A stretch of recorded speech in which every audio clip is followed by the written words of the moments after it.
మాతృదేవోభవ.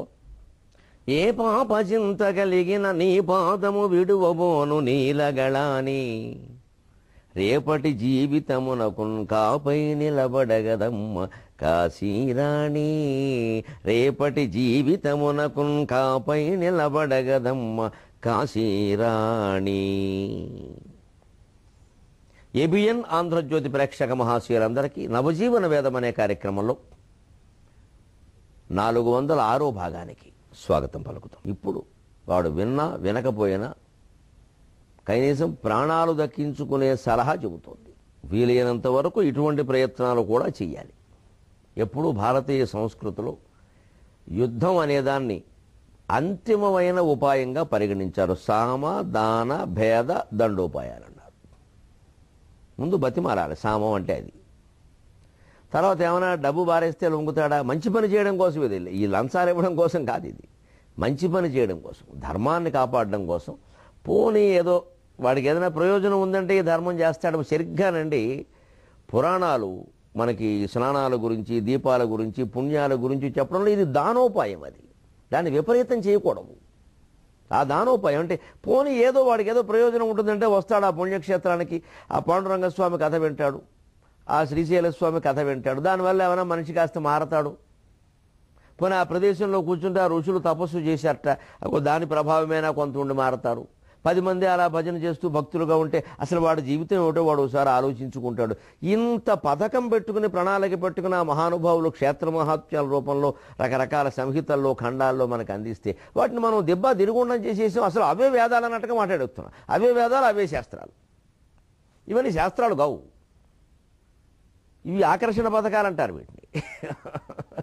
సామం దానం, మనిషిని బాగు చేయడం కోసం దానం. ఏదో నీకు పుణ్యం వస్తుందంటే వస్తాడు కదా, కానీ కాస్త ఆ స్నానం చేసాకైనా వాడు బుద్ధి మారుతుందేమో, పోనీ ఆలోచిస్తాడు కొంచెం. ఇది దాని ఉపాయం. ఇక ఆ తర్వాత అందులోనే భేదం, బెదిరించడం కూడా ఉంటుంది. చేయకపోతే తప్పు, ఇలా లేకపోతే పంచమహాపాతకాలు పట్టుకుంటే. ఇవి ఎందుకు అంత తీవ్రంగా చెబుతారు అంటే భేదం, బెదిరించడం ధర్మం కోసం. ఇదంతా ధర్మం కోసం, మన సొంత ప్రయోజనాల కోసం కాదు. ఇక చిట్ట చివరికి రాజదండన లేదా యమదండన తప్పదు. ఓ మనిషిని మార్చడానికైనా అంతే, ఇంట్లో పిల్లలు వినకపోయినా అంతే. ముందు సామోపాయం, తర్వాత ఏమైనా పోనీ కానివ్వండి, వాడి ఖర్చులు, వాడికి ఏదో సెల్ ఫోన్ ఏదో కావాలంటే కొని బారేయండి ఏదో అనుకుంటా, చూద్దాం. అప్పుడైనా వింటే మంచిదే, అవి వింటారని లేదు చెప్పలేము, ఏదో ఉపాయం అంతే. తర్వాత నీకు బెదిరించవు, అబ్బాయి నువ్వే నాశనం అయిపోతావు చూసుకో, మేము రావు పోలీస్ స్టేషన్కి, అది బెదిరింపు. ఇక చివరికి దండ, మంచిది వెళ్ళు, సర్దుకో, బయటికి వెళ్ళు, పని చూసుకో, సంపాదించుకో, తెలుస్తుంది, నాకెప్పుడు కబురు చేయకే. ఇది దండోపాయం, అయిపోయింది అంతే. ఇది చేయలేకే కదా చాలామంది ఇబ్బంది పడతారు. కొన్ని ఇబ్బందులు పడి జీవితాంతం వీళ్ళకి వాళ్ళు, వాళ్ళకి వీళ్ళు భయపడుతూ ఉన్నా చచ్చిపోక తప్పదే, లోక విమర్శ తప్పదే. కనీసం మనం తీసుకోవాల్సిన చర్య మనం తీసుకున్నామంటే సంతృప్తిగా సమాధానమైనా చెప్పగలగందండి. బాబు నేను చేసేది నేను చేశాను, నేనేం చేయను ఎంతకంటే అంటే లోకం అర్థం చేసుకుంటుంది. అంచేది ప్రతిదానికి చతురుపాయంబులు సామదాన భేద దండోపాయం. అందుకని చెప్పి చూసింది. ఇప్పుడు దానం సామంలాగి ఇప్పుడు ఒక ఉపాయం. ఇగో రాముడు అంటే క్రూరుడు కాదు. విదితస్సహి ధర్మజ్ఞ శరణాగత వత్సలక తేన మైత్రీ భవతు తే యది జీవితుమిచ్చేసి. ఇందులో దానము భేదము సామం 3 కలిపి ఉన్నాయి. ఒక్కోసారి అక్రమ మార్గంలో ఉండేవాళ్ళకి అనిపిస్తుందండి, ఇప్పుడు ఉన్నటువంటి మనం పతివ్రతలు అయితే మాత్రం ఎవడు నమ్ముతాడు ఇక్కడ. ఈ మాట ఒకటి చాలా మందికి ఇవాళకి కూడా ఉంది. ఏవో కొన్ని వ్యాపారాలు తప్పుగా చేయొచ్చు, కొన్ని పనులు జీవితంలో అయితే స్త్రీ వ్యసనం ఉంటుంది, ఒక్కొక్కళ్ళకి వ్యామోహం, ఏవో ఇష్టం వచ్చిన తిరుగుతాడు. తర్వాత ఎవరో ఇప్పుడేమో మనం మానేస్తే మాత్రం మనం నమ్మేవాడేవాడు, మనం ఏమైనా ఉన్నట్టుండి శ్రీరామచంద్రుడు అంటే ఉన్నట్టుండి అనరు, 6 నెలలకు అంటారు. అంత నమ్మకం కోల్పోకల్లా. ఏడు మనవాడు ఈ మధ్య ఏమీ లేకుండా ఏదో ఇంట్లో కూర్చుని ఎవరు సుందరకాండ చదువుతున్నట్టే నవజీవన వేదం చూశాడా, అదే విషయం, అది మంచిదేగా. ఇంకొక 6 నెలలు అయింది అనుకోండి, వాడు ఓ ఏడాది నుంచి అండి మనవాడు ఎక్కడికి లేదండి మానేశ్వరం, ఇదివరకు పేకాట ఇవ్వండి లేదండి మానేశ్వరం తండ్రి చెబుతాడు ఎంతో గర్వంగా. మరి అలా మారచ్చు కదండి. అందుకని ఒకసారి ఇప్పుడు రావణాసురుడు కూడా ఇప్పుడు నేను పట్టుకెళ్ళి ఇస్తే మాత్రం రాముడు ఏమంటాడు, ఇంతకాలం ఉన్న భార్య నాకెందుకు అంటాడేమో. అందుకని ఇలా ఇవ్వడం ఎందుకు? ఈ ఆలోచన వద్దయా? విదితస్సకి ధర్మజ్ఞక శరణాగత వత్సలక. ఇంత అన్యాయం చేసిన వాడికి రాముడు శరణిస్తాడు అని వద్దు. శరణాగత వత్సలక, శరణ ఆగత వత్సలక. శరణమని వచ్చిన వారి పట్ల ఎంతో వాత్సల్యం చూపిస్తాడు మా రామచంద్రమూర్తి. ఎందుకంటే ఆ మాట ఆయనే అన్నాడు. సీతకు తెలుసున్న విషయం. తనకి ఏమీ సంబంధం లేనటువంటి ఋషీశ్వరులు కోరితే కొంతమంది కోరకుండానే రాక్షస సంహారం చేసి వారిని కాపాడాడు. ఆ రాక్షసుడు మళ్ళీ కాకాసురుడు రూపంలో వచ్చి ముందు దెబ్బ కొట్టి తర్వాత శరణ పెడితే వాడిని రక్షించాడు. శరణాగత వత్సలక. ఆ కాకాసురుని ఉదాహరణ గుర్తొస్తుంది ఆవిడకి. కాకి ముందు సీతాదేవినే పొడిచింది. చాలా కోపం వచ్చింది రాముడికి. బ్రహ్మాస్త్రం వేశాడు. పిచ్చుక మీద బ్రహ్మాస్త్రం అప్పటి నుంచే వచ్చింది. అది అన్ని లోకాలు తిరిగింది. ఎవడు ఎక్కడ దానికి రక్షణ దొరకదు. రామాస్త్రమా మధ్యాక దొరకదు. తిరిగి వచ్చి రాముడు కాళ్ళ మీద పడింది. సీత కాళ్ళ మీద పడమని చెప్పాడు. పోన్లేండి అంది సీతాదేవి. అప్పుడు వేసిన బాణం తిరుగులేదు మరంటే ఒక కన్నిచ్చేసింది. అప్పటి నుంచి కాకి ఏకాక్షి, ధ్వాంక్షం అని. అంటే అది ఉందిగా, రాక్షసులు కూడా శరణిచ్చాడుగా. అందుకని ఆయన చెప్పాడు స్పష్టంగా, సకృదేవ ప్రపన్నాయ తవాస్మీతి చయాచతే, సకృదేవ ప్రపన్నాయ తవాస్మీతి చయాచతే, అభయం సర్వభూతేభ్యో అభయం సర్వభూతేభ్యో దదామి ఏతద్వ్రతం మమ, దదామి ఏతద్వ్రతం మమ.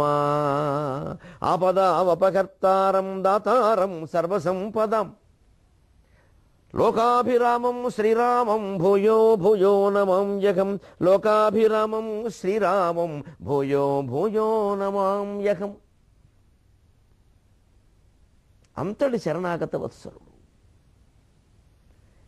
రామా నీవాడజుమి, నేను నీవాణ్ణి, నేను తప్పులు చేస్తే చేసి ఉండొచ్చు. ఎవరైనా లోకంలో కాస్త మమకారంతో తమ వాళ్ళని తాము కాపాడుకుంటారు. దేవుడా నువ్వు నన్ను కాపాడుకోవా, నేను నీ మనిషిని కాదా? శంకరాచార్య కూడా ఆ దేవి అపరాధ క్షమాపణ స్తోత్రంలో అంటారు, నిజమేనమ్మా, నువ్వు చాలా గొప్ప తల్లివి. నేను అందరిలాంటి వాడిని కాదు. కాస్త చాపల్యం, చాంచల్యం, మూర్ఖత్వం ఉన్న పిల్లాడిని. ఎంత తల్లి అయినా మూర్ఖత్వం ఉన్న పిల్లాడిని వదిలేస్తుందా?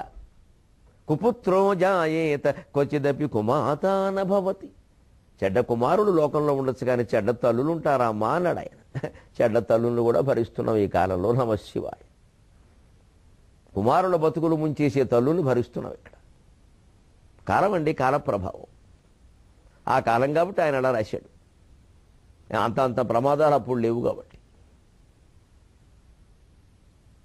అంచేతను అలాంటి భావన దేవతల దగ్గర. ఆ రాముడే అన్నాడు, ఒక సకృదేవ ప్రపన్నాయ, ఎవరైనా సరే నన్ను శరణ్ తవాస్మీతి, నేను నీవాణ్ణి, నేను తప్పు చేస్తే చేసి ఉండొచ్చు, నన్ను నువ్వు క్షమించాలి. నువ్వు తప్పితే నన్ను ఎవరు క్షమించేవాళ్ళు లేరు. నాకంటే శంకరాచార్య సరిగ్గా ఆ స్తోత్రంలో చెబుతారు, నాకంటే పాపాత్ములు లేరు, నీకంటే దయామయులు లేరమ్మా. చిత ఏవమేవ హి జ్ఞాత్వా, ఈ విధానం తెలుసుండి యథాయోగ్యం తథాకురు అంటారు. ఏవము జ్ఞాత్వా మహాదేవి యథాయోగ్యం తథాకురు. నాకంటే పాపాత్ములు లేరు, నీకంటే దయామయులు లేరు, ఈ రెండు సత్యం. ఏవం జ్ఞాత్వా మహాదేవి, ఈ విషయం నీకు తెలుసును కాబట్టి యథాయోగ్యం తథాకురు, నువ్వేం చేయాలంటే చెయ్యి. అంత శరణు పొందిన తర్వాత భగవంతుడు శరణయ్యకుండా ఎలా ఉంటాడండి? రామచంద్రమూర్తి అయినా అమ్మవారైనా ఎవరైనా అంత హృదయం పరితపించి శరణు వేడాలి. ఇది పై మాటలు మాట్లాడడం, కొబ్బరికాయలు కొట్టేసి పారిపోవడం కాదు ఇక్కడ. ఈ పూజా ద్రవ్యాలకి భగవంతుడు లొంగడండి. ఆయనకు కావలసిన ఒకే ఒక ద్రవ్యం మనస్సు. అది ఇవ్వాలి ఆయనకి. ఆ మనస్సులో నిరంతరం స్మరించాలి, ఆర్ద్రం అయిపోవాలి. కన్నీళ్లతో చొక్కా తడిసిపోవడం కాదు, లోపల గుండె తడిసిపోవాలి. అప్పుడు భగవంతుడు ప్రత్యక్షమేంటి? ప్రత్యక్షం సమస్య కాదు, కాపాడుతుంటే మనకు అనుభూతులు తెలుస్తూనే ఉంటాయి. ప్రత్యక్ష అనుభూతులు, దేవుడు కాపాడాడు ఆయన, మనమే నేస్తాం, తెలిసిపోతుంది. ఎందుకంటే ఆ పరిస్థితుల్లోంచి మనం బయటపడ్డామంటే దేవుడు తప్పితే ఎవరు లేరు ఎక్కడ. బయటపడ్డామంటే అదే అర్థం. ఇక ఆ విశ్వాసం అనేది కలిగాక ఇక జీవితం అద్భుతంగా ఉంటుంది. మనని దేవుడు కాపాడుతున్నాడు అన్న విశ్వాసం మనిషికి ఏర్పడితేనండి ఇక ఆ జీవితం అద్భుతం. అదో ఋషి జీవితం. ఇక వాడిని ఎవరు ఏమి చేయలేరు. విదితస్సకి ధర్మజ్ఞ శరణాగత వత్సలక, ఆయన శరణాగత వత్సరుడు. అంతేకాదు ధర్మజ్ఞ విదిత, అందరికీ తెలుసు ఆయన ధర్మజ్ఞుడు. అనేక విషయాలు రుజువైందనమాట. పైగా అభయం సర్వభూతేభ్యం అన్నాడు. అన్ని జీవులకి అభయం ఇస్తానన్నాడు. మనుషులకు ఎందుకు ఇవ్వడు, రావణాసురుడికి మాత్రం ఎందుకు ఇవ్వడు? దదామి ఏతద్ వ్రతం మమ, అది నాకు దీక్ష అన్నట్టు మాట్లాడాడు ఆయన. అది నా ఏదో రాజ్యాంగ లక్ష్యం అన్నట్టుగా. అంచేత రాముడిని మించిన దేవుడు లేడన్నారు. మరో దేవుడు ఎవరు ఇంత ఖచ్చితంగా చెప్పడం చూడటం మన దైవ రూపాల్లో. రాముడు చెప్పాడు అలాగా. అంచేత రాముడిని మించిన దేవుడు లేడన్నారు. గడకట్టి భేరిగా దండం మోగించి చెప్పాడు రామదాసు. చూద్దాం. విదితస్సగి ధర్మజ్ఞక శరణాగత వత్సలక తేన మైత్రీ భవతు తే. అంచేత నీకు నువ్వు ఆయనతో సంధి చేసుకో, వెళ్ళు. సీతను నన్ను అప్పగించు ఆయనకి. పొరపాటును తెచ్చాను, ఏదో నా తల్లిగా భావించి తెచ్చాను అని చెప్పు, అప్పగించేసేయి. ఏది జీవితం ఇచ్చేసి, ఇది భేదోపాయం. జీవించాలనే ఉద్దేశం ఉంటే ఇలా చెయ్యి, లేకపోతే అయిపోతాం. అమ్మవారు చూడండి, 6 నెలల పట్టి నిద్రాహారాలు లేకపోయినా, ఒకే వస్త్రంతో ఉన్నా, మలినమైపోయిన ఒంటితో ఉన్నా మనస్సు ఏమాత్రం తగ్గలేదండి. ఆ ధైర్యం అసలు అపురూపం. అందుకోసం సుందరకాండ చదవమన్నారు. ఎంత కష్టాల్లో ఉన్నా మనం ధైర్యంగా ఉండాలంటే ఆ సీతాదేవిని స్థితిని, మన స్థితిని అర్థం చేసుకోవాలి. ఊరికే ఆ స్థితి చదివేసినంత మాత్రాన మన కష్టం పోతుందని కాదు. ఆ మనస్థితి అర్థమైతే మనం అలాగే ఉంటాం. రాక్షసుల మధ్యలో ఆవిడ ఉండగలేంది ఏ ఆర్టీసీ బస్ స్టాండ్లో మనం ఉండడానికే. ఎంతకంటే భయాలు ఏమున్నాయి ఇక్కడ. 10 మంది రాక్షస స్త్రీలు విచ్చుకత్తులు పట్టుకు కూర్చోరు. చంపుకు తింటాను, నరుచుకు తింటాను అంటారు. వాళ్ళ మధ్యలోనే ఉంది ఆవిడ. మనకు అంత పరిస్థితులు ఏం లేవే. పైగా మనం వచ్చే సమస్యలన్నీ మనం తెచ్చిపెట్టుకునేవి ఎక్కువ. ఇది ధైర్యం నేర్చుకోవాలి. అలాగే ఆయన అందరికీ ఇచ్చి చూపించాడు. దదామి ఏతద్ వ్రతం మమ అన్నాడు. అటువంటి వాడయ్యా అని చెప్పి ఇప్పుడు అదే దైవత్వాన్ని మనం తెలుగు పద్యంలో ఎలా చెప్పుకోవాలి? భండన భీముడు, అర్థజన బంధవుడు, ఉజ్వల బాణతోణ కోదండకల ప్రచండ భుజతాండవ కీర్తికి రామమూర్తికి రెండవ సాటి దైవమిక లేడనుచున్ గడగట్టి భేరికా దండ నినదంబులు అజాండము నిండ మత్తవే దండమునెక్కి చాటెదను దశరథి కరుణాపయోనిధి. దశరథి కరుణాపయోనిధి. గుడులు గట్టించే కంచెర్ల గోపరాజు, పూని కావ్యములను రాసే పోతరాజు, ధరణి కీర్తనలను రాసే త్యాగరాజు, రాజులన వీరు ముగ్గురే రాజులవని. రాజులు కాని రాజులు, మిగిలిన రాజులందరినీ తిరస్కరించిన రాజులు ముగ్గురున్నారు తెలుగు వాళ్ళకి. రాముడి మీద కీర్తనలు రాసినటువంటి త్యాగరాజు,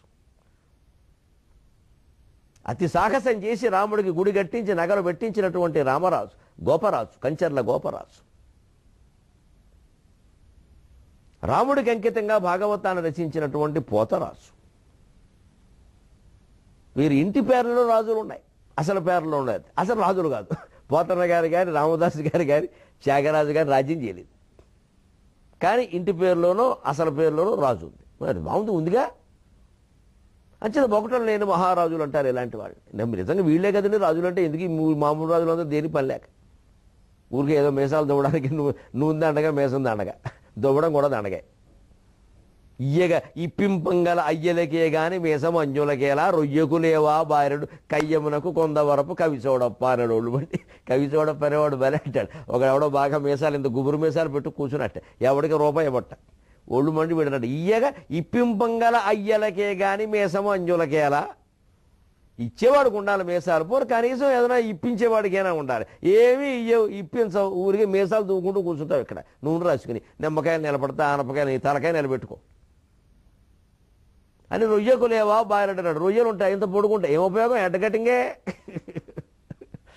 పైగా అది డెడ్ కటింగ్, మనకు బతుకుండగానే కటింగ్. అది పద్యాలు ఉన్నాయండి, చాలా ఉన్నాయి, గ్రహించగలిగింది. మీసాలంటే ఏంటంటే రాజరకం. రాజరకం అంటే దానం, త్యాగం. రాజకీయం అంటే త్యాగం అండి. ఇవాళ దుర్మార్గంగా స్వార్థం అయిపోయింది. రాజకీయం అంటే అవినీతి, రాజకీయం అంటే స్వార్థం, రాజకీయం అంటే పక్షపాతం వచ్చింది. ప్రతి రాజకీయ నాయకుడు సిగ్గుపడిపోతే ఈ వాతావరణం మారుతుంది. నాతో ఎందుకు మారకూడదు, నా బతుకు నాశనమైనా మంచిది, రాజకీయ నిర్వచనాన్ని నేను మారుస్తా అనగలిగే రాజకీయ నాయకుడికి నేను శిరస్సు వంచి నమస్కారం చేస్తున్నా. ఆ పౌరుషం రావాలి, ఆ ధైర్యం ఎందుకు వచ్చింది? మన రంగానికే ఈ చెద ఎందుకు పట్టింది? అసలు ఏదో ఆటల్లో తేడా వచ్చింది అనుకోండి, ఇక్కడ ఏదో రాజకీయం జరిగింది అంటారు. భార్యాభర్తల మధ్యలో తేడా వస్తే వాళ్ళ మధ్యలో కొంత రాజకీయ, భార్యాభర్తల మధ్యలో రాజకీయం ఏంటండి? అంతే. రాజకీయం అంటే అవినీతి, రాజకీయం అంటే పక్షపాతం, రాజకీయం అంటే స్వార్థం. దానికి నిఘంటు నిర్వచనం అయిపోయింది. అది సిగ్గుగా లేదా రంగంలో ఉన్న వాళ్ళకి?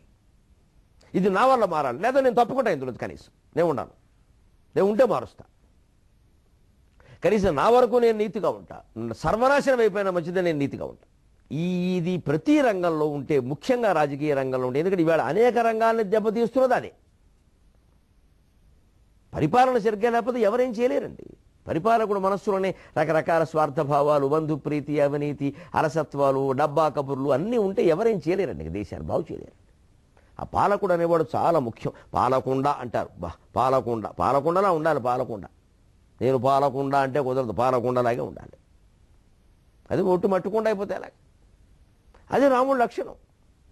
భండన భీముడు, యుద్ధం వస్తే శివుళ్ళ పోరాడతాడు. నిజమండి. 7వ రోజు యుద్ధం సాగితే మొత్తం రావణాసుర సైన్యాన్ని చీల్చి చెండాడేసి చివరికి మధ్యాహ్నం 3:30 గంటల సమయానికి రావణాసురుడు 10 తలకాయలు తెగ్గొట్టి కింద పడగొట్టి ఒక్క తలకాయ వాళ్ళ ఆవిడ చూడడం కోసం మిగిలించి, పో అశ్వాశ్చ నిర్యా కిరధీ చధన్వి తదా బలం ద్రక్షసిమే రథస్థక అన్నాడండి రామచంద్రమూర్తి. పా, సిగ్గులేదు నీ మొహం చూస్తున్న చంపాలనిపించట్లా. గచ్చ అనుజానామి రణార్దితస్త్వం, అలిసిపోయి కనపడుతున్నావు, పో ఇంటికి పో, ఆశ్వాసన పొందు, కొత్త రథం తెచ్చుకో, కొత్త ధనుసు తెచ్చుకో, అప్పుడు రా, అప్పుడు కూడా నువ్వు రథం మీదే ఉండు, నేను కింద నుండి పోరాడతా. ఏడో యుద్ధిగాని అయోధ్య దెబ్బ అంటే ఏమిటో, అడ్డగాడిది పో అని చెప్పాడు. వాడి గాడిద రథమేగా. ఇదండి రామచంద్రమూర్తి భండన భీముడు. ఆ యుద్ధానికి హనుమంతుడు సైతం గడగడలు అడిపోయాడు. అయ్యి బాబోయ్, సుగ్రీవుడు అందరూ, నేను స్నేహితుడు కాబట్టి సరిపోయింది, శత్రువు అయితే నా పరిస్థితి అనుకున్నాడు సుగ్రీవుడు. హనుమంతుడు, అమ్మ బాబోయ్, ఈయనకి దాసులం కాకపోతే మనమేమిటి, ఏమిటి. పైగా హనుమంతుడికి ఇంకో ఆలోచన, సీతాదేవిని మనం చూడడం, రావణాసురుణ్ణి మనం జయించడం, అసలు ఈయన పని చేసుకోగలడు, మనకేదో పేరు రావడం కోసం మనకి చెప్పాడు అంతే. లేకపోతే ఏంటి యుద్ధం ఏంటి అసలు? లక్ష్మణుడు కూడా ఒక్క క్షణం, ఆదిశేషుడి అంశతో పుట్టిన స్వామి శయ్య, లక్ష్మణుడు కూడా ఒక్క క్షణం వణికి అన్నా అన్నా అని వచ్చేలా భుజమే చేసేటండి. చనువు తీసుకుని లక్ష్మణుడు అడిగాడు, పెద్దవాడు కాబట్టి జాంబవంతుడు అడిగాడు వచ్చి, ఏమిటి స్వామి, ఈ యుద్ధం ఏమిటి అంటే, అవును నేను చేయగలను యుద్ధం, శివుడు చేయగలడు. ఇది రామచంద్రమూర్తి మాట. భండన భీముడు అంటే అర్థం అది. భీముడు అంటే శివుడు, భీమేశ్వర స్వామి మా ద్రాక్షారం. శివుడు చేయగలడు త్రిపురాసుర సంహారంలో. మళ్ళీ ఇవాళ అవసరమైంది శేష. తట్టుకోలేకపోయారండి ఎవరో అక్కడ అసలు. భండన భీముడు ఆర్తజన బంధవుడు, యుద్ధంలో పరాక్రమమే కాదని ఆర్తుల్ని కాపాడడంలో రాముడిని మించిన దేవుడు లేడమ్మా. నిన్న మొన్నటి వరకు అసలు తెలుగునాట 2 రాష్ట్రాల్లో కూడా దేవుడు అంటే రాముడేనండి. 10 ఏళ్ల బట్టి వేరే ఫిగర్లన్నీ వచ్చేసాయి. నేను ఫిగర్లే అంటాను. నేను ఒక్క రాముడే ఉన్నప్పుడు ఎంత బాగుందో దేశం అసలు.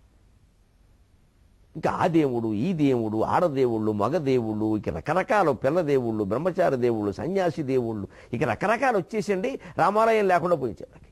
అంతా రాముడి మీద మాట్లాడేవారు ఎవరైనా సరే.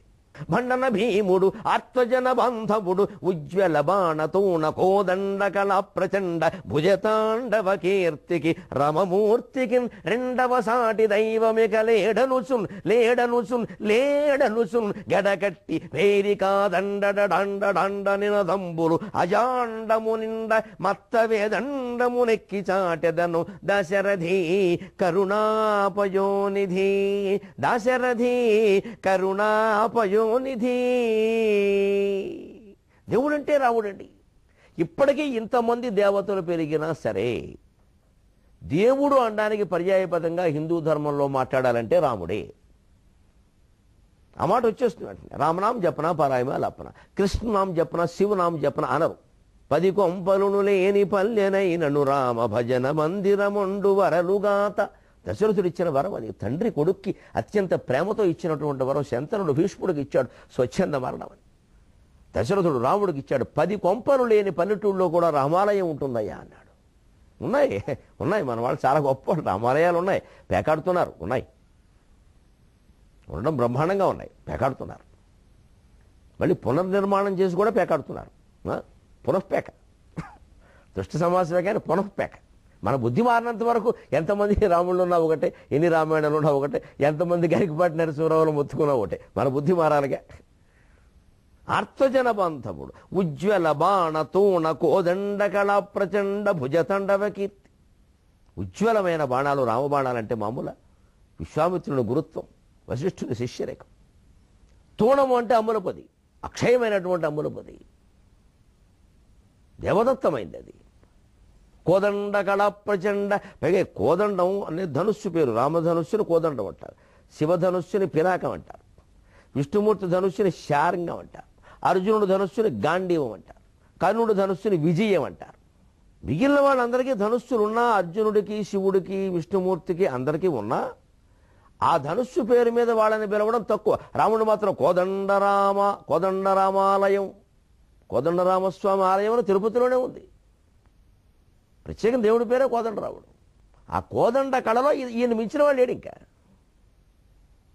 భుజతాండవ కీర్తికి రాముడు బాణాలు వేస్తుంటే కోదండం అది బాణాలు వేసినట్టు ఉంటుంది, శివుడు తాండవం చేసినట్టు ఉంటుంది. అది చా చా యా యు అంతే, అలా ఉంటుంది అది లెక్క. పళ్ళేలు ఎగిరిపోవలసిందే భూమండలం అంతా, అది లెక్క. రామమూర్తికి రెండవ సాటి దైవమిక లేడనుచు, ఇంత పరాక్రమం కలిగినటువంటి దేవుడు ఆర్తజన బాంధవుడు కావడం మన అదృష్టం కాదండి. ఆర్తో జిజ్ఞాసురర్థార్థి జ్ఞానీచ భరతర్షభ. మనం ఏ పాటి భక్తులు మనం ఎంతసేపు ఆపదొస్తే దేవుణ్ణి ప్రార్థిస్తాం. అందుకే ఆ మాట వేశాడు రామదాస్ అక్కడ. ఆర్తజన బాంధవుడు. ఆయన బాణాలు అవి ప్రయోగించి శత్రువుల మీద, అందరి మీద కాదు, గుళ్ళోకి వచ్చేవాళ్ళ మీద బాణాలు వేస్తే గుళ్ళో గౌడొస్తాడు. ఆర్తజన బాంధవుడు, కంగారు పడకండి అని గడకట్టి భేరికా దండ డడాండ నినదమ్ములు అంటే పెద్ద ఏనుగు ఎక్కుతాట. ఏనుగు ఎక్కాలంటే మరి ముందు ఉండాలి, పెద్ద గడ కడతాట, ఏనుగు మీద గడ, దానికి ఒక రణభేరి మోగిస్తాట. ఈయన ఏనుగు ఎక్కుతాట, ఎక్కి దాని మీద డాము డాము డామ్, రాముడిని మించిన దేవుడు లేడు, డాము డాము డామ్ అని చెప్తాట. ఎంత నమ్మకం ఉంటే మాట్లాడతాడు ఈ మాట. దాన్ని పద్యంలో పెట్టాడు. గడగట్టి భేరికా దండ డడండ నినదంబుల జాండము నిండ మత్తవే దండమునెక్కి చాటెదను దశరథి కరుణాపయోనిధి.